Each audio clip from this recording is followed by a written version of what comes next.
জয়গুরু। আজ আবার আরেকটি রবিবার। শুভদিন। সব দিনেই আমরা সবাই তাকে নিয়ে তার আরাধনা করি। আমি আবার একটি সুযোগ পেলাম। এই পরম সুযোগে আপনাদের মাঝে অনলাইনের মাধ্যমে আমি উপস্থিত হয়ে প্রিয় পরমের সুধা আমি পান করবারও সুযোগ পেয়েছি। এবার আমার পালা। আমি তাকে নিয়ে কি বুঝি, কি পেলাম, তারই কিছু রূপরেখা আপনাদের সামনে বলে ধরবার জন্য বা তুলে ধরবার জন্য আমাকে বলা হয়েছে। আমি সেই মতে চেষ্টা করছি। তাই যার কথা বলবো, গঙ্গা জলে গঙ্গা পূজা, তাকে স্মরণ করে তার পাদপদ্মে আমি আমার শতকোটি প্রণাম নিবেদন করছি।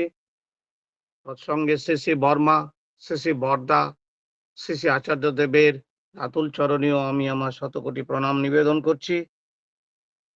এছাড়াও ইষ্ট পরিবারের প্রতি প্রত্যেক সদস্যের পাদপদ্মে আমার আভূমি বিনম্র প্রণাম। এখানে উপস্থিত শ্রী শ্রী ঠাকুরের পুত পাঞ্জাধারী দীক্ষাদাতা কর্মীগণ, শ্রদ্ধেয় পাঞ্জাধারী কর্মীরা, শ্রদ্ধেয় দাদারা এবং শ্রদ্ধেয়া মায়েরা সবাই আমার হার্দিক রাও সদ্গুরু জয়গুরু নেবেন। সবার সর্বাঙ্গীন কুশল ও মঙ্গল কামনা করে এই সুপ্রভাতে আমি আজকের এই সময় আপনাদের মাঝে রয়েছি। ঠাকুরকে নিয়ে আমরা রয়েছি, থাকবো এই প্রতিশ্রুতি, এই ভরসায় আমরা ঠাকুরকে নিয়ে চর্চা করাটাই আমাদের জীবনের মুখ্য উদ্দেশ্য হওয়া উচিত। তাই সৎসঙ্গ, তাই তার পঞ্চনীতির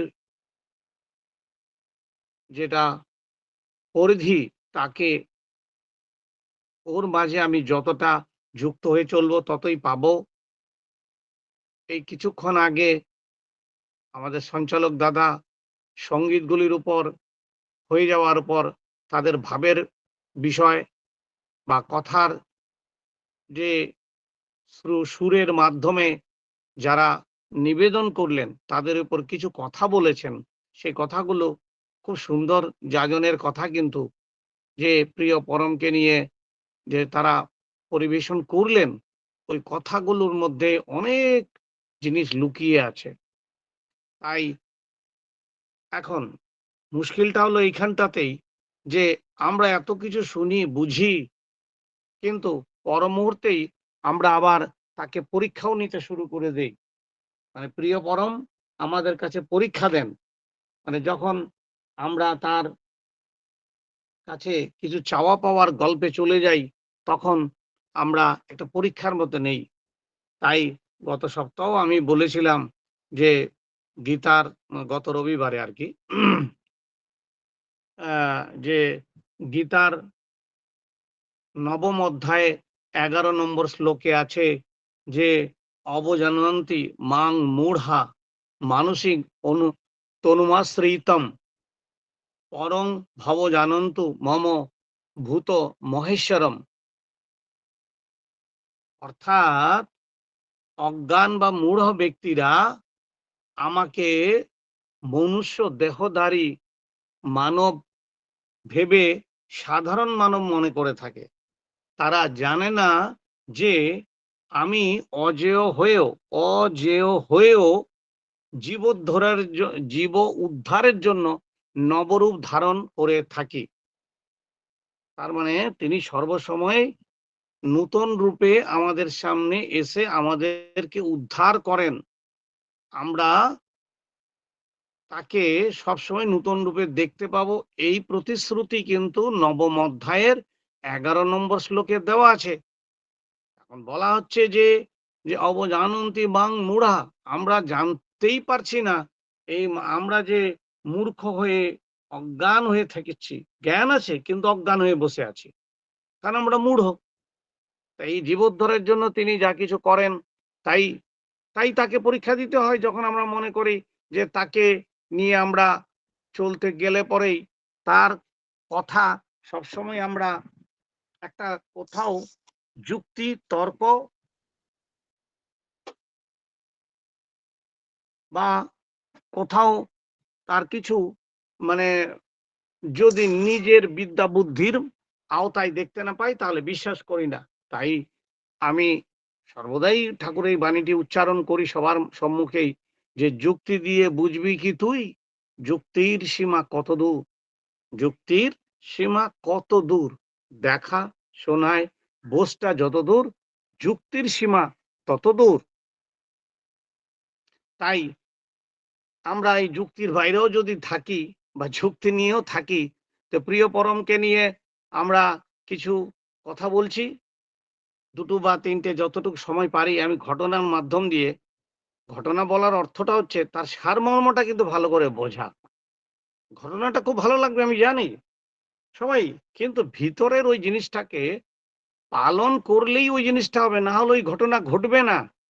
মানে ওরকম ঘটনা আমরা গতবারও আমি বলেছি যে, ওগুলোকে দেখিয়ে পরমপিতার সার্টিফিকেট দাখিল করতে যাবেন না। আমরা এগুলোকে পরমপিতার সার্টিফিকেট হিসাবে কেন জানো প্রকাশ না করি? তুম কারণ এর পিছনে একটা প্রচ্ছন্ন হাম্বড়াই থাকে। ঠাকুরই বলছেন হেমকবিকে, এর পিছনে একটা প্রচ্ছন্ন হাম্বড়াই থাকে। তুমি দেখো যে তোমার ভিতরে না কত লীলাই প্রতিদিন আত্মপ্রকাশ করেছে। তাই তুমি দেখো তুমি কি করে তার হয়ে উঠবে। আর ওগুলোকে শুনে দেখেও যাদের ২-৪ দিন লাফালাফি হয়, পারাপারি হয়, কেউ বা তাকে পরীক্ষা করতেও লেগে যায়।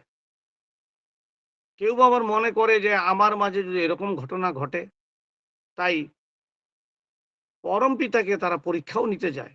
আর তখন যদি তিনি পরীক্ষা না দেন, তখন তিনি যদি পরীক্ষা না দেন, আর যদি পরীক্ষা দেন, তাহলে তাদের মতো করে যদি তিনি উত্তীর্ণ না হন, তাহলে তাকে ছুঁড়ে ফেলে দিতেও এক বিন্দু দ্বিধাবোধ করে না। এই কথাগুলি কিন্তু পরম প্রেমময়ের। তাই এখন আমি ঘটনাটি যে বলছি, যে একটু পরে হয়তো এই ঘটনার পরে কিছুক্ষণ আমার মধ্যে চাপ বা ভাব থাকবে। তো দেখা গেল বহু পুরনো কথা, বহু পুরনো কথা।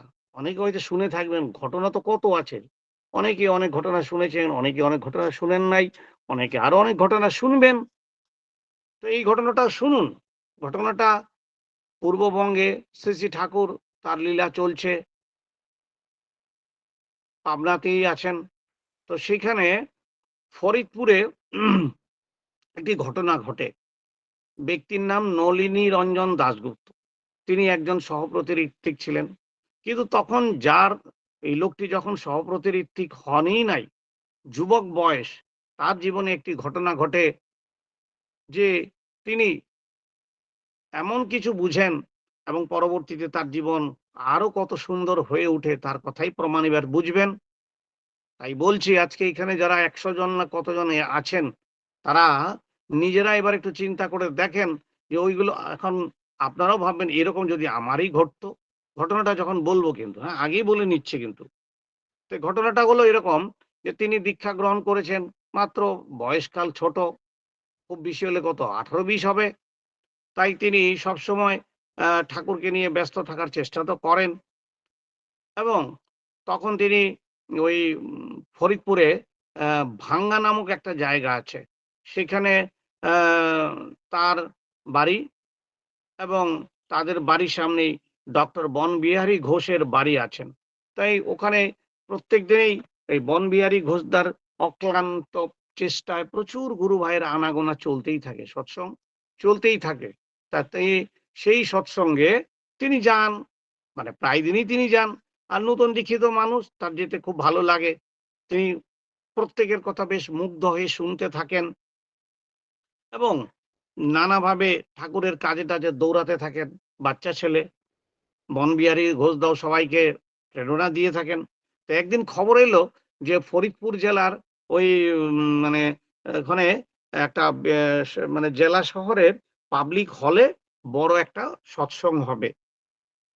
পাবনা থেকে আমাদের ঋত্বিক আচার্য, আ কৃষ্ণপ্রসন্ন ভট্টাচার্যদা আসবেন।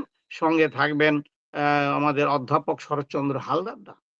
তো এই বিশিষ্ট ভক্তমণ্ডলী আসছেন।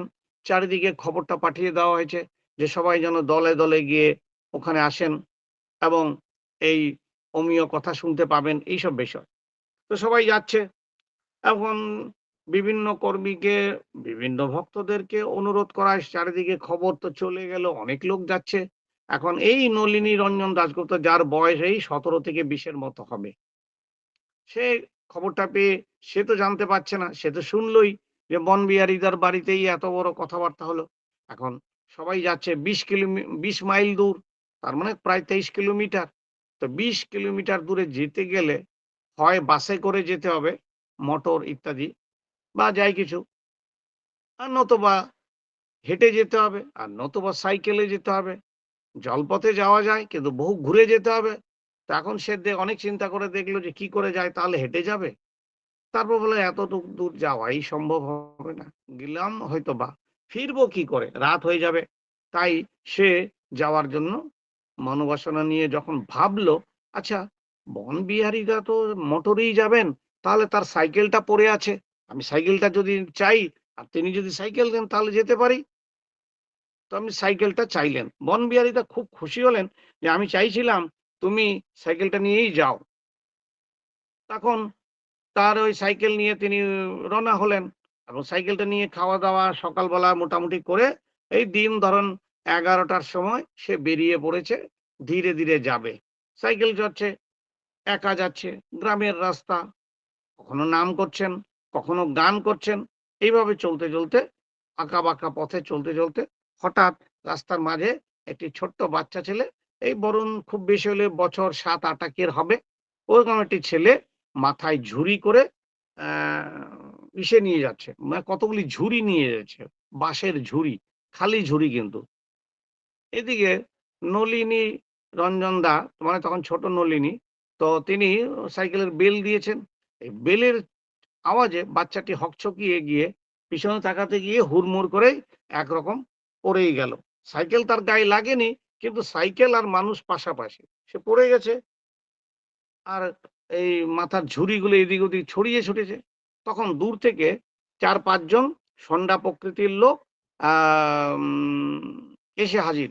এসে বলছে যে, "এই মাতব্বর গোছের ৩ জন ৪ ৩-৪ জন লোক হবে আরকি।" তখন বিভিন্ন ঝাঁঝালো গলায় বলল, "মশাই তুমি বড় মিয়াকে চাপা দিলা কেন?" বড় মিয়া, বড় মিয়া মানে তখনকার দিনে পূর্ববঙ্গে বাচ্চা ছেলেদেরকে আদর করে বড় মিয়া বলা হতো। যেই যাই, "এই যা একজন গিয়া চৌকিদারকে ডাইক্কা লইয়া আয়।" চৌকিদার মানে পুলিশ। ওরা পুলিশকে তখন জেনারেলি চৌকিদার কইত। একজনকে কইলো, "যা চৌকিদারকে ডাইক্কা লইয়া আয়।" আমার আওয়াজ কি ক্লিয়ার হচ্ছে না জোরে হচ্ছে না কিরকম হচ্ছে? ঠিক আছে দাদা, ঠিক আছে। বেশি জোরে বলে ফেলছি না তো? না, না, ঠিক আছে। আচ্ছা। তো যাই হোক এখন চৌকিদার ডাকতে গেল। এদিকে অনেক বোঝার ছেলেটিকে সাইকেল তখন সে বলছে, "দাদা আমি তো চাপা দেই নাই। নিজে ওই বাচ্চাটি ঘন্টা শুনে পড়ে গেছে হকচকিয়ে। আর এইজন্য করিয়ে তাই আমি তো ওর ঝুড়িগুলো তুলেও দিলাম। ও তো দাঁড়িয়ে আছে। ও তো একদম ঠিকঠাক আছে। ও তো বাড়ি যাবে বলে বলছে। আর আপনারা বলছেন আমি ওকে চাপা দিয়ে ফেলেছি। এটা ঠিক না।" কথা তো ১ কথা, ২ কথা প্রায় মারধর হয়। তখন বলছে এইগুলো কত এখন বাজখাই গলা-টলা দিয়ে চিৎকার চেঁচামেচি। শেষ পর্যন্ত একজন এসে বলছে, "এই বুঝতে পারছো না? কিছু পয়সা-টয়সা দাও। মামলাটা চুকিয়ে নাও, বাড়ি যাও।" ওই ওই অ্যা দলেরই একজন। মানে লেঠা চুকিয়ে যাবো পয়সা-টয়সা দিলে। আচ্ছা, ঠিক আছে। তখন সে ভাবলো যে সামান্য আমি এরকম মানে আ কর্মবিহীন যুবক আবার আমি এখন টাকা-পয়সা দিতে হয়। তো যাই হোক যা ছিল একটু দিয়ে অ দিল এবং উম সে ওখান থেকে রওনা হলো। ভাবলো বোধহয় সমস্যাটা শেষ হয়ে গেল। এই বলে সে যখন সাইকেলটা গিয়ে মাত্র ০.৫ কিলোমিটার দূরও যেতে পারেনি। তখন তো আর সে বুঝতে পারে নাই যে এটা তো কিছুই ছিল না। এটা সামান্য একটা ঝড় ছিল। তুফান তো আসছেই। এইবার তুফান এসে গেল। কি দেখা গেল? পুরো গ্রামের মতো ৫-৬০০ লোক, একেবারে গ্রামের লোক লাঠি-সোঁটা নিয়ে দাও, লাঠি, খালি হাতে নারী-পুরুষ সবাই জমা। চিৎকার চেঁচামেচি, "এই ধর, ধর এই বেটারে ধর। বড় মিয়ারে মাইরা ফেলাইছে। বড় মিয়া মইরেই গেছে বলে।" এই অবস্থা প্রচার হয়ে গেছে চারিদিকে। তারপর সবাই মিলে খপাত করে ধরেছে। এই ভিড়ের মাঝে একজন এসে তার সাইকেলটা নিয়ে খপাত করে সাইকেল নিয়ে হাওয়া। সাইকেলটা তো ডাক্তার বনবিহারীদার। এখন এর গেল মাথা গরম। নলিনী দেজের লোকের সাইকেল আনলাম, ঠাকুরের কাজে যাচ্ছি, মানে ঠাকুরের কাজে মানে ঠাকুরের অনুষ্ঠানে যাচ্ছি। এদিকে সাইকেলে গেল, এবার মারধর, এবার জীবন সংশয় ইত্যাদি।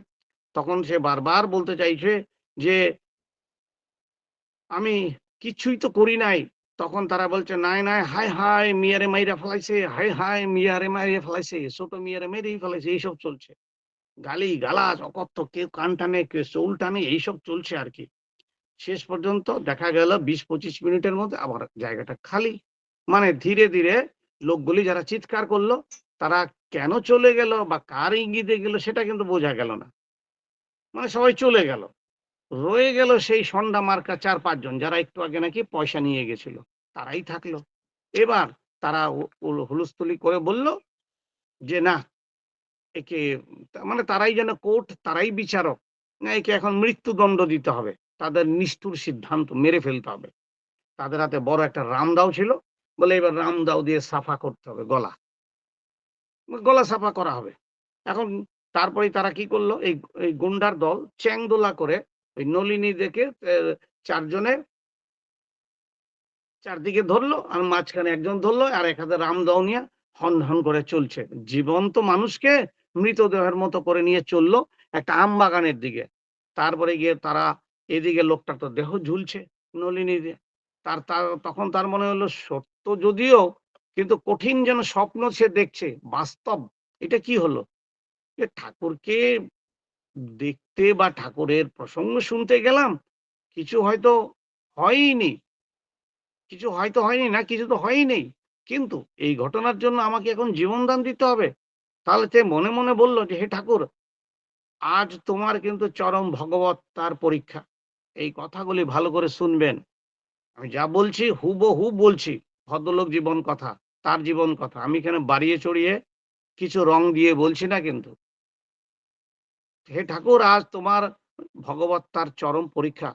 দেখি তুমি তোমার অসহায় সন্তানকে বাঁচাতে পারো কিনা, নতুবা বুঝবো তুমি মিথ্যে।" একটু আগে বলেছিলাম, থাম্বনেইলেই বলেছিলাম যে পরীক্ষা। আমরা এবার পরমপিতার সার্টিফিকেট দাখিল করছি বা দেখছি, এবার দেখব কিন্তু। মন দিয়ে শুনবেন ঘটনাটা। তো যাই হোক, গুন্ডাদের কাঁধের উপর থেকে তা এখন কাঁধের এইদিকে আছেন, সে বলির পাঁঠার মতো এরকম কাঁপছে। তখন ভাবছে, হায়, হায় রে! এইবারে বেঘোরে আমি মারাই গেলাম। গেল এবং মাতৃবিয়োগ তার আগেই হয়ে গেছে, শুধু পিতা আছে। তাহলে পিতা বা আত্মীয়-স্বজন তো জানতেই পারবে না। এখন আম গাছের এখানে কেটে ফেলবে আর মাটির তলে রেখে দেবে। কেউ তার খবর দিতে পারবে না যে এইরকম একটা ঘটনা হয়েছিল। কোন লোকই তো জানে না যে এরকম এক ঘটনা চলছে। তাই এখন সবচেয়ে বড় কথা আমাকে মেরে ফেললো। আর আমি বনবিহারীদার সাইকেলটা এনেছিলাম, ডক্টর বনবিহারী ঘোষ, সেটাও তো দেওয়া গেল না। এই সমস্ত তখন চলছে। ততক্ষণে ওরা একটা আম গাছের জঙ্গলে ঢুকে পড়েছে। তখন তখন একজন বলল, "এই যে আইসা গেছি।" একদম বাঙাল ভাষায় কথা কইছে, "একদম আইসা গেছি। ল, ল নামা।" নামাইলো। এইবার গলাটা সাফা করে দে এবং সাবার কইরা মাটি চাপা দিয়া দে একেবারে লগে, লগে। মাটি চাপা দিয়ে দে, লগে, লগে সাবার করে দে, কাম ফর্সা একেবারে। একদম এরকম ভাষাগুলি ইউজ করেছে, কাম ফর্সা। তখন সঙ্গে, সঙ্গেই তার শরীরটা অবশ হয়ে গেল। তার চিন্তা শক্তি রহিত হয়ে গেল। তার নাই আর চিন্তা শক্তি। ধীরে, ধীরে তার চোখও বুজে গেল কিন্তু। খালি ভাবলো যে, "তাহলে আমি কি এখন কাঁটা হয়ে যাব?" শেষ তার চিন্তাটা এরকমই ছিল যে, "আমার এখন কাটা হবে মাথা, মানে গলা, দেহ চলে যাবে প্রাণবায়ু। তাহলে আমি ভূত-টুত হয়ে গেলাম। এবার তাহলে আমি ওই আম গাছের মধ্যে ঘোরাঘুরি করব।" এইটাই সে ভাবলো কিন্তু। যে এবার আমি ভূত হয়ে গেলাম। বলে চোখ বন্ধ। তখন বুঝলো যে যেহেতু সে বুঝছে মৃত্যু সন্নিকট, কোন কিছুই নাই। এখানে ঠাকুর তো কই তিনিও বুঝলেন, কই ঠাকুর তো বাঁচাতে এলেন না, কই ঠাকুর তো আমাকে কোনো মহিমাও দেখালেন না, কই আমাকে তো অলৌকিক শক্তির কোনো পরিচয়ই দিলেন না। অথচ আমি তো নিরপরাধ, আমি তো ইষ্টকার্য সেই বিষয়ে যুক্ত হয়ে এখানে এসেছিলাম। অথচ আমি নিরপরাধ। তাহলে আমি কিছুক্ষণের মধ্যে এখন নিষ্ঠুর বলি বা নিহত হচ্ছি। তখন এই করতে করতে না, সে ভাবলো যে না, তখন এই পয়েন্টটা ভালো করে শুনবেন। এই জায়গাটার মধ্যে তার প্রতিবাদী মনোভাবের পরবর্তী পর্যায়টা আমি এবার একটু নিজের কথা বলেই বলছি এবার। বিশ্লেষাত্মক জায়গায় এইটাই কিন্তু। তখন সে নিজের ওই ভাব থেকে সমস্ত যখন যে একমাত্র চোখ বুজেও যাচ্ছে, তখন অবস্থার যে তার শেষ চিন্তাটা ছিল এইটা ছিল কিন্তু। যে চোখ তো বুজে যাচ্ছিল, অজ্ঞান তো সে হয়ে যাচ্ছে। ভাবছে যে ভূত হয়ে আম গাছে ঘুরছি ইত্যাদি। তখন তার ভিতরে একটা সুন্দর ভাব এলো যে না, আর কোনো চিন্তা নয়, আর কোনো পরীক্ষা নয়। এবার আকুল প্রার্থনা করি যে হে ঠাকুর, আমার দেহ, মন, প্রাণ, ধর্ম, কর্ম সবই তোমার রাতুল চরণে সঁপে দিলাম। দেহান্তে যেন তোমার চরণে ঠাঁই পাই। কথাটা কিন্তু বোল্ডেড লাইন এইটাই। ঘটনাটা চলবে আরো। বেশ আরো কিছুক্ষণ আছে। শুনলেনও কিছুক্ষণ। কিন্তু মূল কথাগুলো যেন ছুটে না যায়। আলোচনার বিষয় কিন্তু এইটাই। যে দেহ, মন, প্রাণ সমস্ত কিছু ঠাকুর তোমার চরণে সঁপে দিলাম কিন্তু। এইভাবে সেই পাদপদ্মকে নিবিষ্ট চিন্তে নাম করতে করতে তার মৃত্যু ভয় যেন চলেই গেল এবং সম্পূর্ণই, এবং সে একরকম তার হিতাহিত জ্ঞান নাই অবস্থা।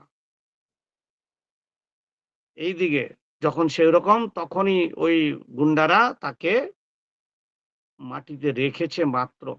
ঠিক সময়, ওই সময় এমন একটা আম গাছ তো একটা রাস্তার কিনারে গাছের জায়গা।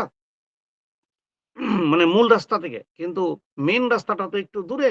ওইখান থেকে দাঁড়িয়ে একটা লোক, "এই বেটারা, ভালো চাস তো শিগগির এদিকে আয়" বলে একটা লোক চিৎকার করলো। "এই বেটারা, ভালো চাস তো এদিকে আয়।"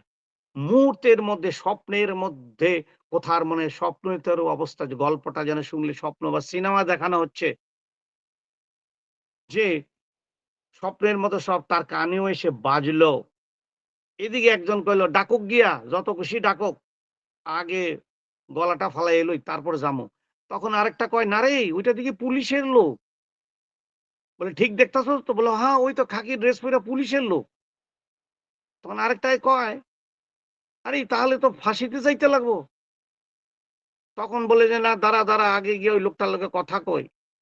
তখন আরে একটাই আবার কয়, "আরে এই বেটার দেখি, হালার দেখি আবার পরমায়ু আছে।"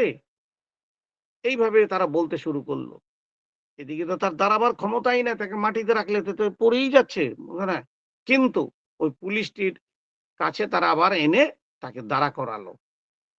তখন জিজ্ঞাসা, তখন কোন রকম তার দাঁড় করালো। তখন এখন নলিনী দা দেখছেন যে সাইকেলটা ধরে রেখেছে। যে সাইকেলটা নিয়ে চলে গেছে, ব্যাপারটা ভালো করে আবার মনে করুন। যে কোথায় ওখানে গ্রামের ভিতরে সব জমায়েত হয়ে একবার ছোট মিয়া পড়লো, কিছু দূর গেল, জনগণ এলো, সাইকেল-টাইকেল ইত্যাদি সব গায়েব হয়ে গেল। এবার আম গাছের জায়গা তো ৩ টা জায়গা হয়ে গেছে এখন। এইখানে ওই পুলিশের হাতে আবার সাইকেলটা আছে। সেই পুলিশ কিন্তু সাইকেলটা নিয়ে দাঁড়িয়ে আছে। যে সাইকেলটা নিয়ে সে ভাবছিল অজ্ঞান হওয়ার আগেও যে বনবিহারীদের সাইকেল কি হবে? এখন দেখে কি পুলিশের হাতে সাইকেল। কে দেখছে? সবাই তো দেখছে। এখন গুন্ডার দলেরা তারা ভাবলো যে এখন কি করা যায়? তখন এই গুন্ডার দলের লোকেদেরকে সে ওই পুলিশ বাবু একটা কলম বের করে ডায়েরিতে জিজ্ঞাসা, "এই তোমার নাম কি? তোমার নাম কি? কোন গ্রাম?" ইত্যাদি সব লিখছে। পুলিশি ডায়েরি যা হয় ওরকম আরকি। লিখলো, ইত্যাদি, ইত্যাদি হয়ে গেল। সংক্ষিপ্ত বিবরণ নিল। তখন পুলিশের লোকগুলিকে সরি, পুলিশটিকে গুন্ডারা মিথ্যা অভিযোগ করল। সব মিথ্যা। তার মানে নলিনী দাই দোষী, আর এদিকে তারা ঠিকঠাক। পুলিশ কিছু বলল না। শুধু এইটুকুনি বলল যে, "কালকে আগামীকাল দুপুর ১১ টার সময় ফরিদপুর থানাতে তোমরা আসবে। এখন বাড়ি যাও।" এবং অবশ্যই কিন্তু সবাইকে উপস্থিত থাকবে। আর না হলে কিন্তু পরবর্তী ব্যবস্থা নেওয়া হবে কিন্তু। আর সাইকেলটি ফিরিয়ে দিলেন। যখন সাইকেলটি ফিরিয়ে দিলেন তাদের সামনে নলিনীদাকে, তখন নলিনীদাকেও তিনি অনেক বকাবকি করলেন এবং বললেন, "তোমাকে এখন অ্যারেস্ট করা হলো। তুমি এখন সাইকেল সহ থানায় যাও।" তুমি সাইকেল সহ থানায় যাও, আমি তোমার পিছনে পিছনে যাচ্ছি। এখন এদিকে ওই গুন্ডারা, ওই সমস্ত তারা তো সব চলে গেল, রামদাও টাউ দাও থেকে গেল, যার যার মতো তারা গেল বাড়ি। নলিনীদা তাদের থেকে মুক্ত হয়ে সাইকেল নিয়ে কোন রকম প্রাণ বাঁচিয়েছেন। এবার তিনি ভাবলেন যে কিছু দূর যাবেন এবং গিয়ে তিনি একটু গেড়ে গেড়ে পুলিশটা যখন একটু দূর হয়ে যাবে, কারণ সে তো হেঁটে যাচ্ছে, তার তো হাঁটা লোক, আর এ তো আছে সাইকেলে, সুতরাং ধপাত করে কোন রাস্তা দিয়ে গলি গলি দিয়ে সে বাড়ি পালাবে। আর ওই জেলার পাবলিক হলে তিনি যাবেন না। এই ভেবে যখন প্রায় ১০-১৫ মিনিটের মতো রাস্তা চালিয়ে বেশ দূরত্ব হয়ে গেছে, মানে সাইকেল মানে পুলিশ আর নলিনীদার মধ্যে, তখন দূর থেকে এরকম পিছন করে দেখে যে কত দূর, বহুদূর। এইবার ওর ডান দিকে ঘুরে পালাবার চেষ্টা যেই করেছে, সঙ্গে সঙ্গে পুলিশ এসে একেবারে সাইকেলের সামনে আবার দাঁড়িয়ে বলে, এই বেটা যাস কই? তোরে না কইছি থানায় যাইতে, তুই পালাইতেছস কেন? এইবার এতক্ষণ পর্যন্ত সে বুঝতেই পারল না যে ব্যাপারটা কি হলো। তখন তো সম্পূর্ণ আরেক ব্যাপার হয়ে গেল। এতগুলি ঘটনা পরে এবার পুলিশের চক্কর। এখন তখন পুলিশ তাকে বিভৎস গালিগালাজ করলো পুলিশ। করার পর এবার তো তার অবস্থা আরো কাহিল। তখন হঠাৎ করে পুলিশটি ফিক করে হাইসে দিল, হাসলো। হেসে বলল, "আমি পুলিশও নই, আমি কেউই নই। আমি একজন সাধারণ মানুষ। আমি দূর থেকে এই ঘটনাটা দেখছিলাম। তাই তোমাকে বাঁচাবার জন্য হইলাম। এখন তুমি বাড়ি যাও। কিন্তু মনে থাকে যেন এখান থেকে এই রাস্তা দিয়ে আর যেন আগামী ৭ দিনে তুমি যাবে না কিন্তু। এবং আর রাস্তাঘাটে সাবধানে চলাফেরা করবে।" ইত্যাদি ২-৪ কথা বলল।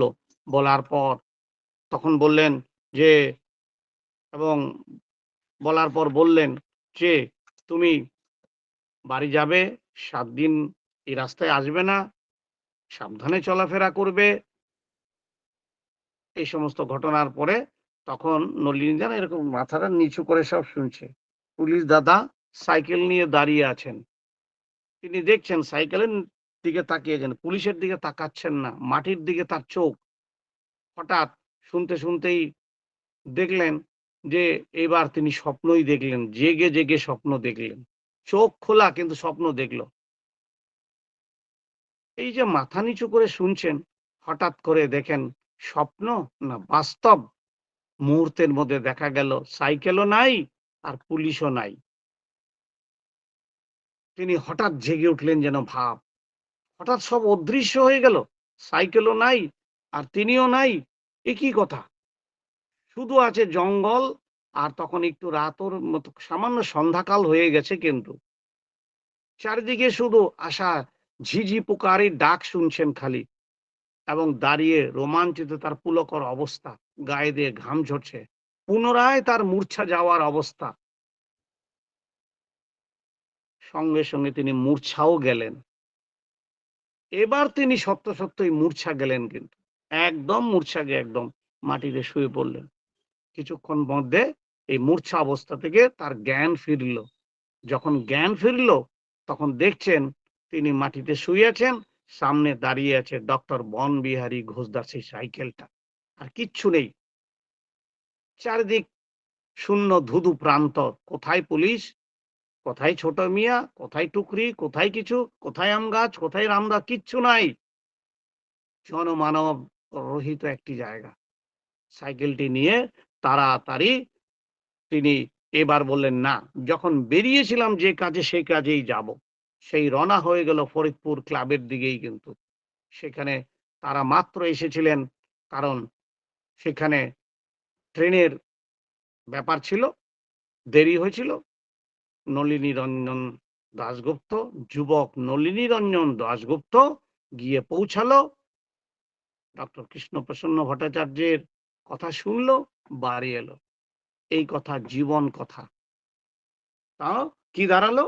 অবজানন্তি মাং মূঢ়া মানসিং তনুমাশ্রিতম পরং ভাবং জানন্তু মম ভূতম মহেশ্বর। এই হলো কথা। তাকে তিনি নবরূপে থাকেন এবং নবরূপে কাজ করেন, এই কথা বুঝতে পারলেন? আশা করি ঘটনাটা সবাই ভালো করে বুঝেছেন। একটু যদি সাড়া দেন যে আপনারা শুনতে পেয়েছেন কিনা, তাহলে আমি আরেকটু সময়ের মধ্যে আরেকটু কিছু বলি। শোনা গেল তো পুরোটা? হ্যাঁ, শোনা গিয়েছে। খুব ভালো লাগলো। এখন এখন ঘটনাটা তো শুনলেন, কিন্তু মনে থাকে যেন আমি মাঝে যেগুলি কথা বলেছিলাম যে সে সারেন্ডার করেছিল, এইগুলি কথা। তো যাই হোক, এইসব কথাটা ওটা দিয়ে এবার আরেকটি কথা বলি। এই ঘটনাটা অনেকেই অনেক আকারে মানে বিভিন্নভাবে হয়তো শুনেছেন। কিন্তু ঘটনাটা আবার বলি যে এ এই ঘটনাটাই হচ্ছে এরকম যে এই নলিনী রঞ্জন দাশগুপ্তই যখন ঋত্বিক-টিত্বিক হয়ে কলকাতায় আছেন, চাকরি-বাকরি করছেন। ঐদিন আমি আ আলাপনীতে বলে দিয়েছিলাম এই ঘটনাটাকে। এই তো যারা ওইদিন আলাপনীতে ছিলেন না, তারা শোনেন নাই। আবার যারা ছিলেন তারা তো শুনেছেন এই কথাটা, তাদের জন্যই বলে দিচ্ছি। কি কথাটা হচ্ছে এই যে নলিনীদির কাছে নলিনী রঞ্জন দাশগুপ্ত ঋত্বিক দাদা অফিস থেকে এসছেন, বাড়িতে পৌঁছেছেন। একজন গুরু ভাই সামনে এসছে, তার নাম ছিল জগদীশ চন্দ্র দে। সে খুবই অন্য রকমের মানুষ ছিল। ঘটনাটা ঘটছে যাদের সঙ্গে, তারা সবই অন্যরকম মানুষ। তাদের ব্যবহার আলাদা। তাই তাদের সঙ্গে এরকম ঘটে। আমার সঙ্গে ঘটে না কেন? কারণ এইটাই। যে কারণ আমি ওরকম না। তা কথাটা কি? কথাটা হলো এই যে দাদা এসে খুব কাঁদছে। তো কাঁদছে তো দাদা ঋত্বিক দাদা বলছে, "কান্নাটা বন্ধ করো।" কিছুতেই কান্না বন্ধ হচ্ছে না। তো ভাবছে না ওর তো একটা অভ্যাস আছে, দেখি কতক্ষণ কাঁদে। তখন ঋত্বিক দা মানে নলিনী দা ভাবছেন যে ও যে কি ছিল সেটাই আগে একবার ভাবলো। ও একদিন এসছিল রাস্তাঘাটে দিয়ে ওর সঙ্গে দেখা হয়। তিনি ঠাকুরের কথা বলেন।